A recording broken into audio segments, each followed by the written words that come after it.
Todo trato que no sea misericordioso, por más justo que parezca, termina por convertirse en maltrato. Todo trato que no sea misericordioso.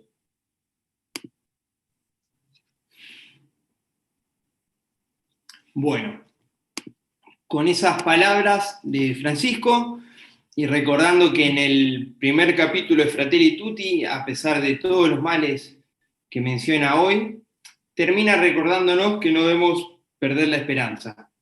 Por eso en este segundo capítulo, Un extraño en el camino, nos muestra como modelo al buen samaritano.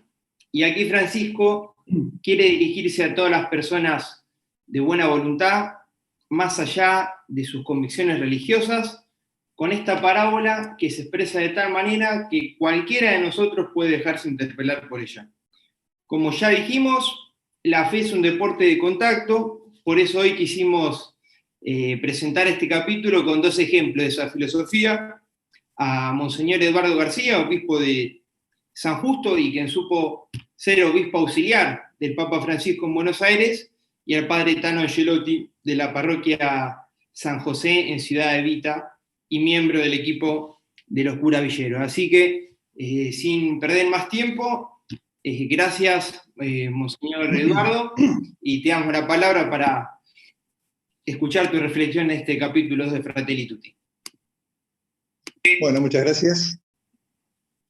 Me toca este segundo capítulo de esta tercera encíclica del Papa, donde el contexto general, porque el pensamiento del Papa es cíclico, va aumentando, pero siempre tiene un centro importante, ¿no? Siempre termina en lo mismo, ¿no? Como para que la idea vaya cayendo. Y es como un llamado a la humanidad de descubrir en el amor una fuerza que debe transformar las relaciones, no solamente personales, sino internacionales, la política, la economía, la cultura. Con Fratelli Tutti, el Papa continúa las temáticas que lo van caracterizando y que caracterizan también a San Francisco, ¿no? El tema de renovar la Iglesia, el amor por la creación y la fraternidad y la paz. Es interesante esto, ¿no? Si uno lee el Magisterio de Francisco, puede arrancar de Evangelii Gaudium y llegar a Fratelli Tutti, o puede arrancar de Fratelli Tutti y pasar por todas las demás, y es como el contexto general que va englobando, ¿no? Fratelli Tutti, esta llamada universal a vivir esta fraternidad, esta amistad social que se nutre en los cristianos de una búsqueda de la santidad en el encuentro con los hermanos, que se nutre del amor y de la familia, que se nutre también de la creación.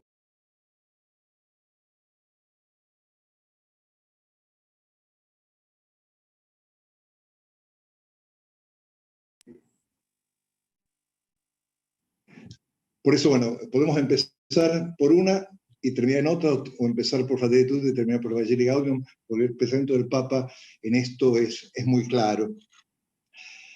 En la introducción, Francisco explica que las cuestiones relacionadas con la fraternidad y la amistad social han estado siempre presentes en su preocupación. Y durante los últimos años lo fue diciendo en varios momentos, en todas las predicaciones e intervenciones que hace. Y acá pretende darle cuerpo a todo lo que ese magisterio que él fue presentando, ya sea en las misas de Santa Marta, en las audiencias y también en los ángelus. Y en aquellas cosas esporádicas que va tirando como una gotita que cae, pero que es muy fuerte, este pensamiento social que tiene. Y es importante cómo el Papa va marcando este pensamiento. No lo hace desde ideas, sino lo hace desde realidades, ¿no?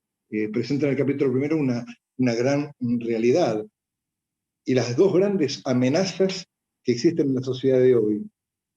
Por un lado, el localismo que encierra o la globalización que uniforma. Ambas se cierran a la experiencia del diverso, del más débil, en pocas palabras, del prójimo. Ambas impiden un diálogo constructivo que se enriquezca de las opiniones del diverso, ¿no? Y esto es lo que va a introducir en este capítulo 2. Y desde una fuente, que es el Evangelio, introduce al diverso, al distinto. aquel que no entra dentro de nuestras categorías o que socialmente se mira desde otro lugar. Y es importante cómo titula este capítulo, ¿no? Un extraño en el camino. Uno lo puede leer de varios lugares. ¿Quién es el extraño? ¿Es el de la parábola o el extraño de Jesús, que viene a proponer algo que en este momento podemos pensar que es contracultural, ¿no? Hablar de la fraternidad, hablar de la hermandad, hablar de la amistad social es contracultural, ¿no? Son otras las cosas que van manejando la cultura. Así que yo leía y decía, bueno, ¿quién es el extraño? El extraño también es Jesús, ¿no? Porque viene a presentar algo que está contracorriente de lo que vamos todos los días, pensando, digiriendo, escuchando y hasta soportando, ¿no? En el primer capítulo el Papa presenta un panorama así general. En este segundo capítulo cambia el tono con el que arranca y busca desde una reflexión de un párrafo del Evangelio sentar las bases. Hace una exégesis contemporánea de la parábola del buen samaritano y aclara que si bien esta carta está dirigida a todas las personas de buena voluntad más allá de sus convicciones religiosas, la parábola se expresa de tal manera que cualquiera de nosotros puede dejarse interpelar por ella. Estaba leyendo un escritor que decía, hacía la comparación con el Principito, ¿no? Que es universal, ¿no? Más allá de todas las religiones, y que la parábola del buen samaritano es universal, no es solamente para los católicos, sino que encierra una sabiduría humana. Sin embargo, esta parábola ya había sido propuesta por el Papa Pablo VI al Concilio Vaticano II.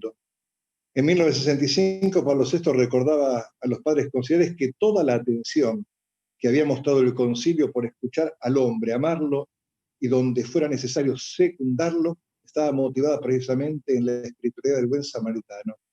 Pues no bastaba conocer al hombre para conocer a Dios. Había que agregar que para conocer a Dios hay que amar al hombre. Esto hace 60 años, lo dijo Pablo VI. Y acá es muy lindo pensar cómo el Papa va recogiendo toda la sabiduría de la Iglesia, ¿no? Y no propone nada que saca de la galera, sino que va haciendo síntesis, ¿no? De aquellas cosas importantes que se fueron diciendo. El concilio plantea esto: para conocerse hay que conocer al hombre. Y haciéndose eco en la escritura, el Papa nos cuenta que en las tradiciones judías el imperativo de amar y cuidar al otro parecía restringirse a las relaciones entre los miembros de una misma nación. Sin embargo, el anuncio de Cristo y su buena noticia nos lleva mucho más allá. Todos estamos llamados al cuidado de los débiles y de los frágiles, al igual que el buen samaritano, a estar cerca del otro. La calidad y estatura espiritual de la vida humana está definida por el amor que es siempre lo primero y nos lleva a buscar lo mejor para la vida de los demás. La parábola presenta, como toda parábola, distintos personajes: los salteadores, el abandonado y herido, los que pasan de largo y el hombre que bajaba de Samaria. Francisco nos lleva a mirar el modelo de este samaritano. Nos ofrece la imagen de un hombre que, dejándose conmover por su prójimo que sufre, se atrevió a dejar todo a un lado y ofrecerle su ayuda desinteresada. Como antisamaritanos aparecen el sacerdote y el fariseo. Y todos personajes del pueblo de Israel, personajes importantes, personajes religiosos, iban por el camino con la certeza de estar haciendo el bien. Y de esa experiencia justifican su actitud indiferente hacia el débil que sufría a un lado del camino. Hay que tener en cuenta que en la cultura judía todo aquel que por ahí estaba enfermo, presumiblemente muerto, o tenía sangre, era impuro. Entonces la religión no les permitía tomar contacto con los impuros porque quedaban impuros. Sin embargo, el samaritano, que no cuida tanto las formas de la religión judía, es el único capaz de acercarse. En ellos aparece, en estos dos, el publicano, el escriba y el fariseo, la gran tentación de querer vivir ignorando a nuestro hermano que sufre, pero vivir a costa de su desgracia. ¿Quiénes son los ladrones? Son los que causan el empobrecimiento, dolor y la falta de dignidad de todos los hombres y mujeres de esta tierra. Porque esta parábola, estos personajes son una clara representación también de nuestro mundo. El sacerdote y el levita representan el mundo indiferente dentro del cual podemos también estar nosotros. Sin embargo, el samaritano, en camino, es aquel que va ofreciendo una experiencia de fraternidad que reconoce en toda persona un semejante y practica la misericordia con él. La parábola del buen samaritano nos recuerda que no es posible recorrer la vida con plenitud a costa de nuestro prójimo. En ella se muestra que el amor nos abre, nos lleva a caminos de encuentro y nunca al encierro. El buen samaritano es el modelo del amor auténtico y sobre todo del amor cristiano. A este amor no le importa si el hermano herido es de aquí o es de allá. El buen samaritano no solo no conoce al que sufre la injusticia, sino que además debería tener miedo de él. Obviamente, era alguien judío y eran repudiados los samaritanos por los judíos. Sin embargo, aún así, es capaz de conmoverse, no ser indiferente. Es capaz de actuar de modo distinto, porque el amor no le importa si el hermano pertenece o no pertenece al mismo grupo, porque es el amor que rompe las cadenas que nos aíslan y separan, tendiendo puentes que nos permiten construir una gran familia donde todos podamos sentirnos en casa, así lo dice Francisco. Por eso Fratelli Tutti nos interpela a dejar de lado toda diferencia y ante el sufrimiento volvernos cercanos a cualquiera. Entonces ya no digo que tengo prójimos a quienes debo ayudar, sino que me siento llamado a volverme yo un prójimo de los otros. Esa es la novedad que quiero remarcar a Francisco. Jesús nos invita a preguntarnos quiénes son los que están cerca de nosotros y a hacernos nosotros cercanos de todos. Por eso el Papa en la encíclica se sorprende cuando ve todavía pueblos cristianos que no solo dejan a un lado al prójimo débil y extranjero, sino que además hay quienes parecen sentirse alentados o al menos autorizados por su fe para sostener diversas formas de nacionalismos cerrados y violentos, actitudes xenófobas y maltratos hacia los que son diferentes.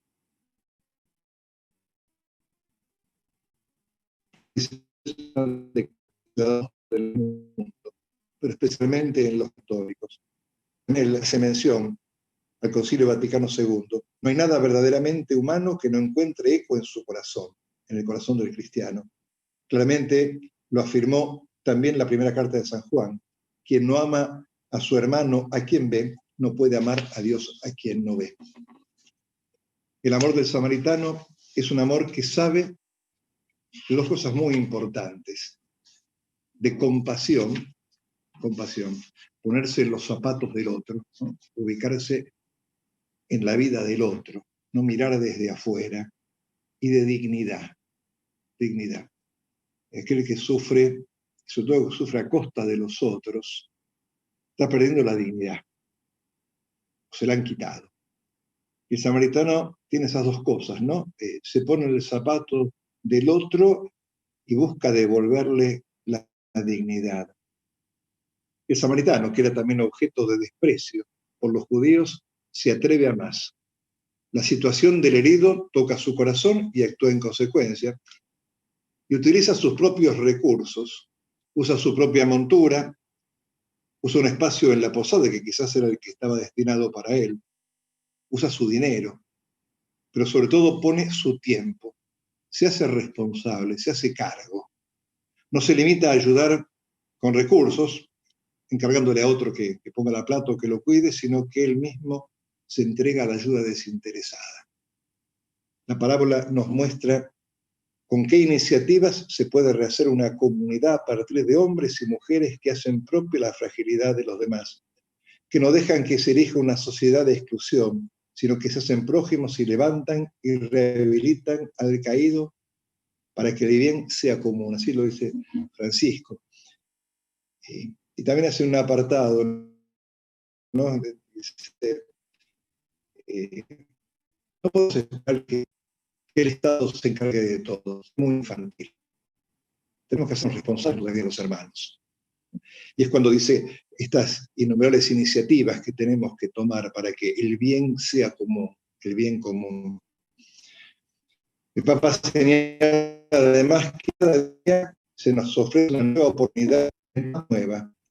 No tenemos que esperar todos los que nos gobiernan, sería infantil. Gozamos de un espacio de corresponsabilidad capaz de iniciar y generar nuevos procesos y transformaciones. Nos invita a ser parte activa en la rehabilitación y auxilio de la sociedad herida. Hoy estamos ante la gran oportunidad de manifestar nuestra esencia fraterna, de ser otros buenos samaritanos. Esos que se animan, ¿no?, a ponerle la cara a la vida, a salir del encierro y a cargar con el dolor de la gente, ¿no? Esto fue mucho lo que vimos en nuestros barrios en este tiempo de pandemia, ¿no? Aquellos que no le tuvieron miedo al coronavirus, aunque fueron precavidos, pero lo que sea por la salud, le ponen el pecho, ¿no? Esos son los que sin ningún cargo, sin ningún nada oficial, se hacen cargo de la vida de la sociedad. El Papa confiesa, observando el mundo actual, que a veces lo asombra que con semejantes motivaciones, la del dolor, la del sufrimiento, la de la injusticia, la de los descartados, a la Iglesia le haya llevado tanto tiempo condenar contundentemente la esclavitud y diversas formas de violencia. De la realidad y de la teología no tenemos excusa. ¿No? La teología no es el pensamiento abstracto acerca de Dios, sino y profundizar en el conocimiento de Dios, nos va a profundizar también en aquello que Dios quiere ver en el mundo. Dios no es el Dios del cielo. Desde que se encarnó en Jesucristo, nada de lo humano le es indiferente. Es más, se compromete desde la carne de Jesús con toda carne humana. Entonces la teología tiene que ver con la carne humana, nuestra carne, la carne del prójimo, la carne sufriente. Una teología que no tenga en cuenta a los hombres, al pueblo de Dios, al hombre, su realidad, sus acciones, su ilusión y su nación, que pretende, puso su tienda entre nosotros, acá entre nosotros. ¿No? Dios no está en las nubes, Dios está en la vida y en la vida concreta. Y el Papa llama a la intervención, ¿no? Tenemos que intervenir la realidad, tenemos que meternos en la realidad. Retomando las esencias del Evangelio, Francisco nos recuerda el rol fundamental que nuestro prójimo tiene para reconstruir el tejido social. No es solo una cuestión personal. Esta palabra nos lleva a que resurja nuestra vocación de ciudadanos del propio país y del mundo entero, constructores de un nuevo vínculo social, ¿no? Papa antes hablaba de la teología y de la espiritualidad. ¿De dónde se nutre la espiritualidad? La espiritualidad del cristiano, fundamentalmente. Se nutre de la teología y de la realidad. No hay una espiritualidad que sea real, concreta y fecunda que nos lleve a aislarnos, manteniéndonos como a veces el fariseo y este escriba en la ley, en los preceptos, en el cumplimiento de algo supuestamente dado por Dios que ignora la vida de los hermanos. Una espiritualidad hunde sus raíces en la vida del pueblo de Dios. Se reza con rostros, se reza con realidades, se reza con sufrimientos, se reza con difuntos, se reza con chicos, se reza con vidas concretas, dentro de las cuales está la mía. Si no caemos en un individualismo absurdo de buscar una perfección espiritual, yo solo, que es justamente lo que el Papa condena, ¿no? El individualismo. Podemos caer en una espiritualidad individualista, más parecida al Zen, que a la espiritualidad cristiana, que es realmente... El Papa se me mezclaron las hojas, como corresponde, presenta esta parábola, y la pone como un escrito y como ley fundamental de nuestro ser. ¿Qué ve en el buen samaritano? Alguien que sale de sí y buscando el bien del otro, está buscando el bien común, un bien que nos es común, ¿no? Y él lo pide a la sociedad, que a partir de esta finalidad de buscar el bien común, reconstruya una y otra vez su orden político, social, su tejido de relaciones, su proyecto humano, ¿no? Fíjate cómo pasa el Papa de algo que puede ser patrimonio solamente de los cristianos, como es una parábola, a encaminarse a algo que tiene dimensión universal, como algo que puede ser absolutamente nuestro, que es una parte del Evangelio, a plantear una nueva realidad en la vida de los hombres y en la vida del mundo. El segundo capítulo termina con un llamado a intervenir, como decía, a intervenir en la realidad, a comprometernos. Papa nos previene para no dejarnos confundir y dar el puesto merecido a Dios. Concretamente, se anima a que desde la catequesis, la predicación, se incluyan de modo más directo y claro el sentido social de la existencia, la dimensión fraterna de la espiritualidad, la convicción sobre la inalienable dignidad de cada persona y las motivaciones para amar y acoger y recibir a todos.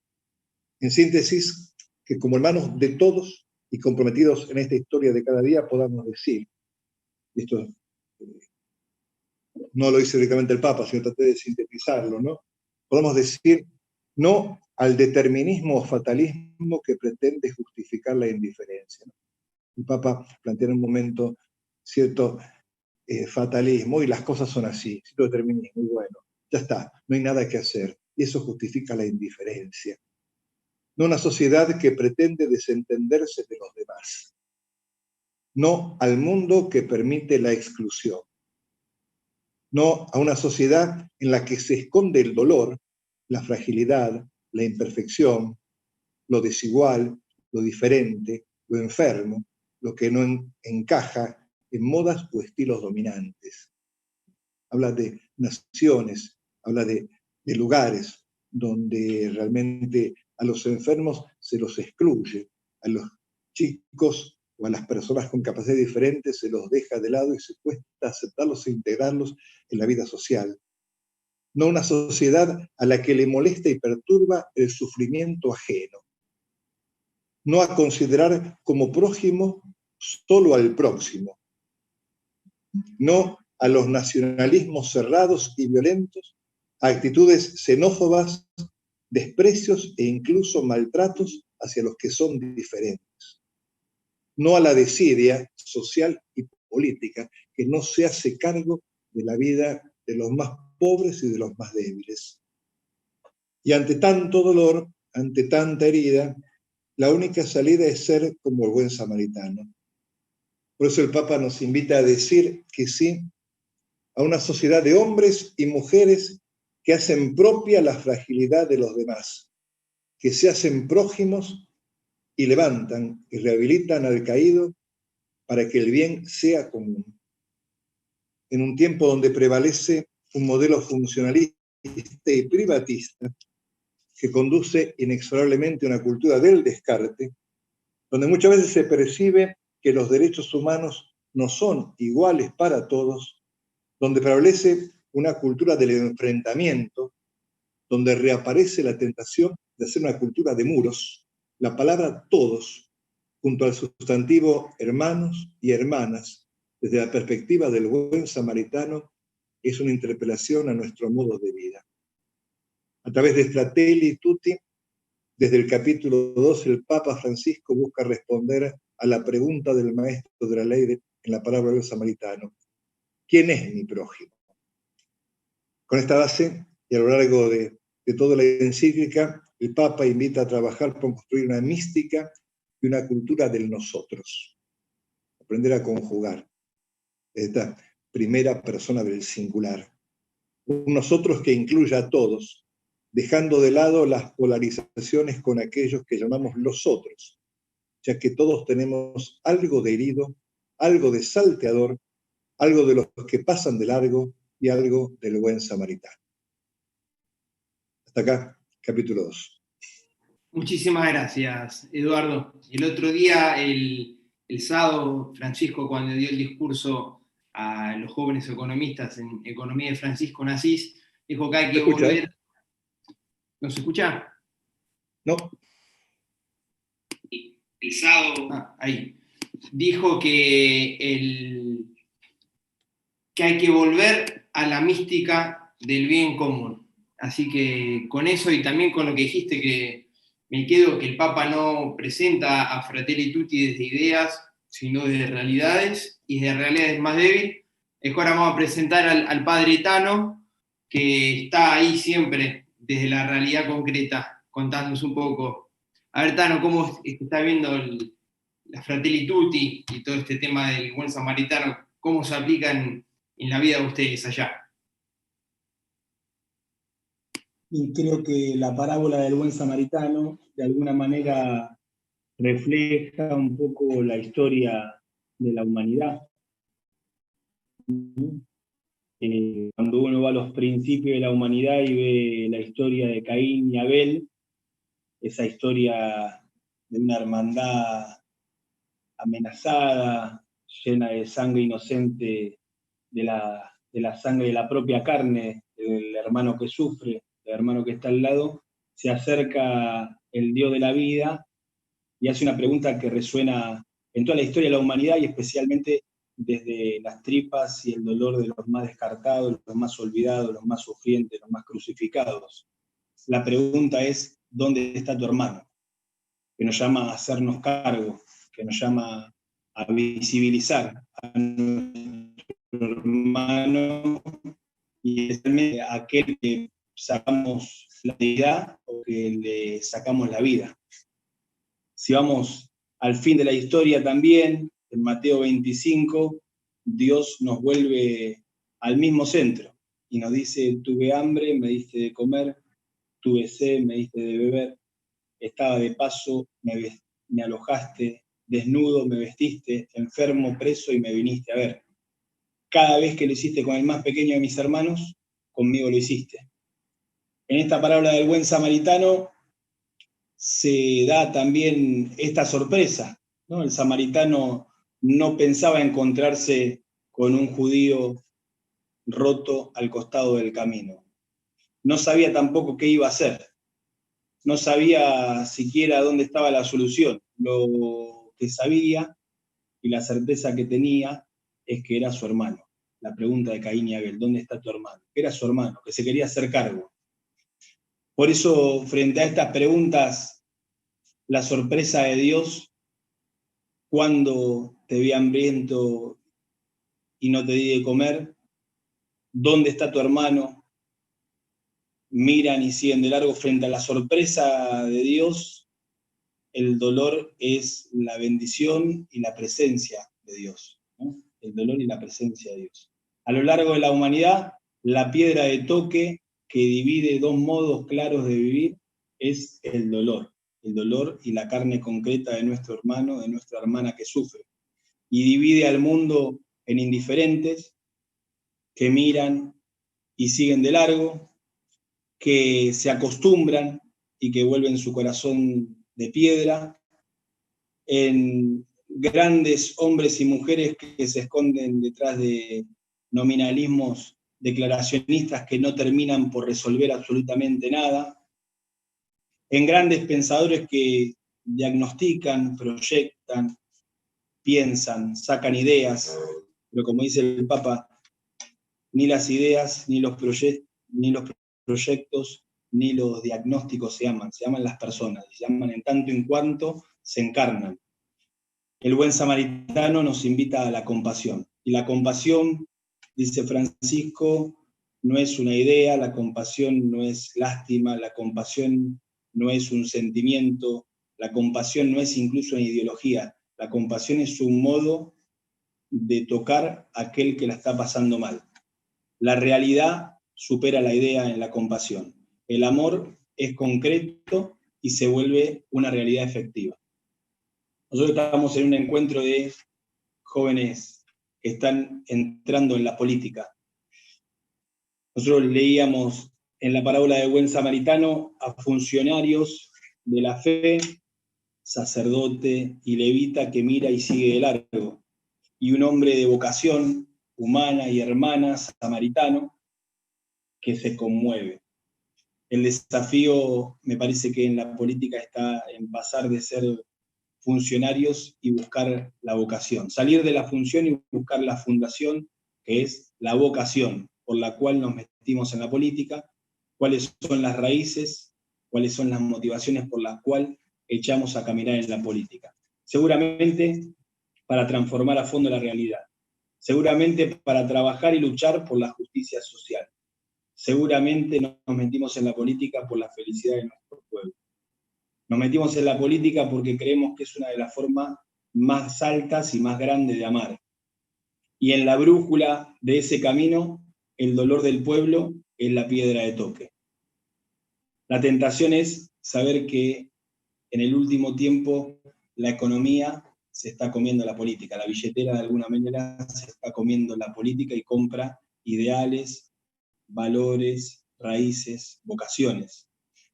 El Papa Francisco suelo decir en la pandemia, entre la pandemia, el virus más peligroso es la injusticia social.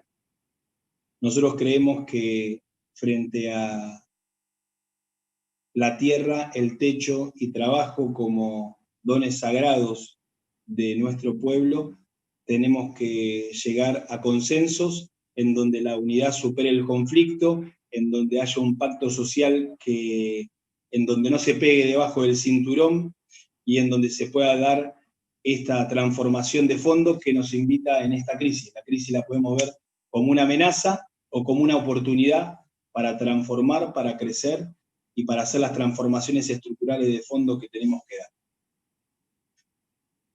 Frente a la tentación de salvarse solo, Francisco nos habla, nadie se salva solo. Frente a la tentación de un Estado céntrico que quiere resolver solo, que cree poder resolverlo todo, que baja con colonialismos y con soberbia, el Papa Francisco nos invita al binomio de Estado presente y comunidad organizada. Desde nuestros barrios vemos que cuando el pueblo se organiza, puede cuidar la vida. Cuando el pueblo no se organiza, los niños y las niñas de nuestro barrio encuentran calle, cárcel y cementerio. Y una comunidad organizada que trabaja, que reza, que se hace cargo, que se compadece, puede dar capilla, colegio, club.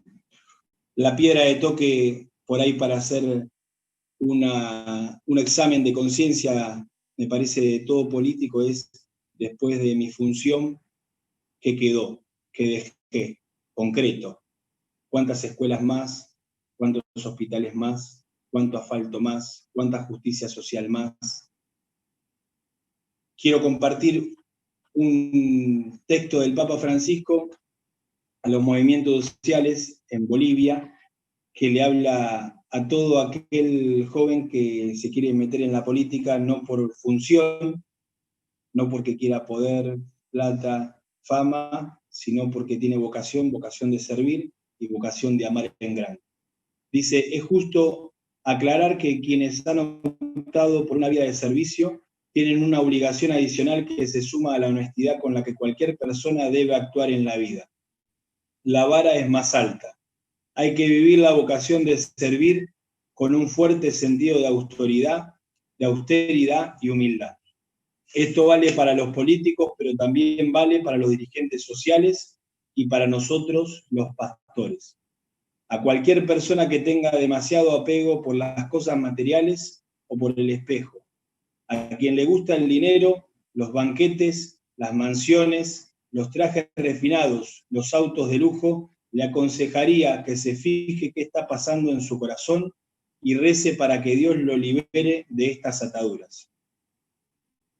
Pero parafraseando al expresidente latinoamericano, el que tenga aflicción por todas estas cosas, por favor, que no se meta en política, que no se meta en una organización social o en un movimiento popular, porque va a hacer mucho daño a sí mismo y al prójimo, y va a manchar la causa noble que enarbola. Frente a la tentación de la corrupción, no hay mejor antídoto que la austeridad, y practicar la austeridad es además predicar con el ejemplo. Les pido que no subestimen el valor del ejemplo, porque tiene más fuerza que 1000 palabras, que 1000 volantes, que 1000 links, que 1000 retweets, que 1000 videos de YouTube. El ejemplo de una vida austera al servicio del prójimo es la mejor forma de promover el bien común y el proyecto Puente de las 3T. Les pido a los dirigentes que no se cansen de practicar la austeridad y les pido a todos que exijan a la política esa austeridad, la cual por otra parte los hará muy felices. Acá llega. Impresionante, Tano. Muchísimas gracias. El ejemplo son ustedes acá siempre. Así que con todo el trabajo que hacen son los que nos enseñan a nosotros, los que nos suelen inspirar siempre. Esa iglesia hoy encarnada que es ejemplo para el mundo. Así que nos quedamos con salir de la función y buscar la fundación, la vocación, comunidad organizada y corazón abierto, y que amar se ama con las manos porque el resto es literatura. Así que, de nuevo, muchísimas gracias a los dos por participar hoy, por exponer toda su sabiduría caminada, y los dejamos con otro videíto del Papa Francisco de aquel mismo Congreso de la Misericordia, y los esperamos mañana de nuevo, pero a las 17 horas con los capítulos 3 y 4 con Monseñor Ernesto Giovanno. De nuevo, muchísimas gracias a los dos por participar y los dejamos con este videito del Papa Francisco.